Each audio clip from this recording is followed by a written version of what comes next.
Kombëtarja U21 do të zhvillojë një tjetër test të rëndësishëm ndërkombëtar, teksa më 8 qershor 2026 do të përballet me 5 herë kampionët e Europës, Italinë U21, në stadiumin Omero Tonjon në Pordenone.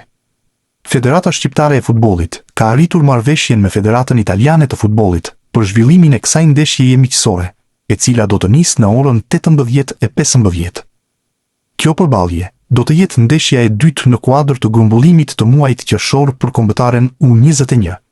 Ndërkohë, FSHS është duke punuar për të finalizuar edhe një tjetër ndeshje miqësore, që pritet të zhvillohet gjatë javës së parë të muajit qershor.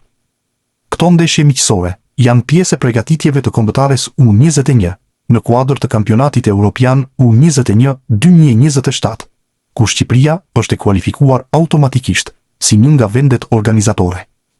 Skuadra Kuqezi vjen në këtë fazë me një formë shumë pozitive, duke regjistruar 4 fitore në 4 ndeshjet e fundit miqësore. Takimet e qershorit do t'i shërbejnë stafit teknik të drejtuar nga Alban Bushi për të vlerësuar dhe testuar elementet e grupit në prag të përfundimit të sezonit 2025-2026.